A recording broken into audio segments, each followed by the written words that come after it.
নমস্কার বন্ধুরা, আমি Dipanwita. Easy cooking with Dipanwita চ্যানেলে তোমাদের স্বাগত। ভীষণ গরম পড়েছে, কিন্তু আমরা বাঙালিরা প্রতিদিন তো দুপুরে মাছ খেয়েই থাকি। তবে এই যে মাছের পদটা আমি রান্না করব, সেটি এই গরমকালে খেতে ভীষণই ভালো লাগে। দই রুই বা দই মাছও বলতে পারো। তাহলে চলো রান্নাটা শুরু করে ফেলি। প্রথমেই নিয়ে নিয়েছি হাফ কেজির রুই মাছ। রুই মাছ আমি ভালো করে পরিষ্কার করে তারপর নুন হলুদ মাখিয়ে রেখে দিয়েছি আধ ঘন্টার জন্য। এরপর কড়াতে সর্ষের তেল নিয়ে নিলাম হাফ কাপ।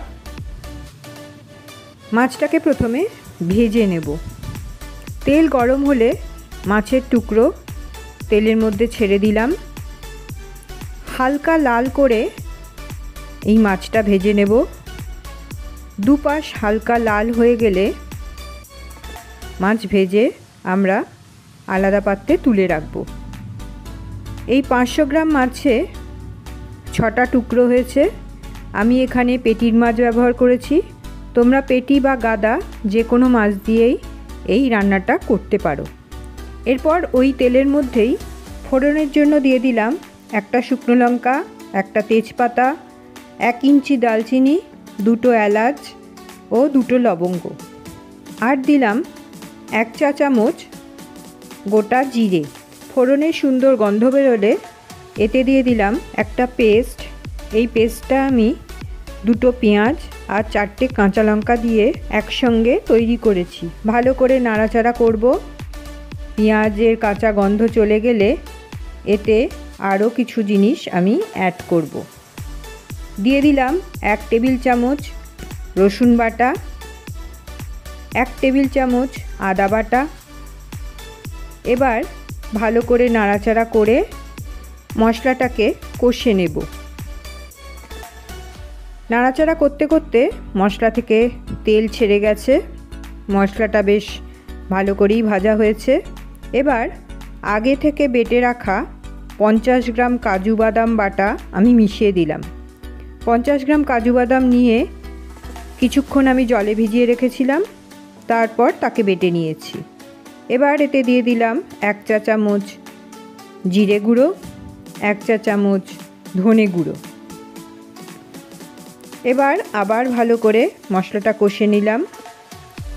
মশলা থেকে তেল ছেড়ে এসছে। এবার এতে 100 গ্রাম টক দই ভালো করে ফেটিয়ে নিয়ে মিশিয়ে দেব। টক দই দেওয়ার আগে উনুনের আঁচকে কম করে দিতে হবে। আর টক দই দেওয়ার সঙ্গে সঙ্গে ভালো করে নাড়তে হবে, না হলে কেটে যাওয়ার একটা সম্ভাবনা থাকে। ভালো করে নাড়াচাড়া করে মশলাটাকে ভালো করে আবার কষবো। এবার প্রয়োজন মতন জল এতে মিশিয়ে দেব। কাজু বাদাম বাটার পর গ্রাইন্ডিং জারটা ধুয়ে সেই জলটা আমি এখানে দিয়েছি, তাই জলের রং এরকম সাদা। এছাড়াও আরও কিছুটা জল আমি এখানে মিশিয়ে দিলাম। রান্নায় যতটা ঝোল রাখতে চাও সেই বুঝে এখানে জলটা দিতে হবে। এবার ফুটে উঠলে আমি আগে থেকে ভেজে রাখা মাছগুলো এখানে মিশিয়ে দেব।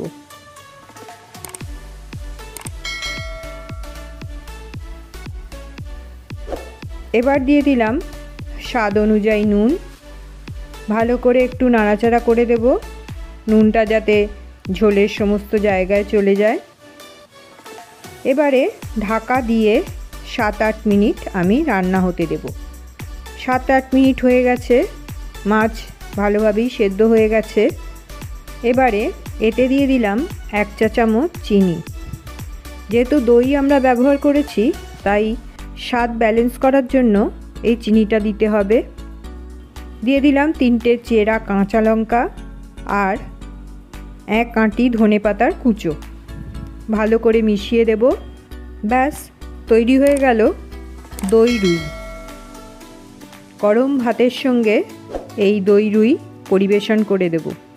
তাহলে তোমরা বাড়িতে এই রান্নাটা একবার ট্রাই করো, আর ভালো লাগলে লাইক, শেয়ার অ্যান্ড সাবস্ক্রাইব করে আমার পাশে থেকো।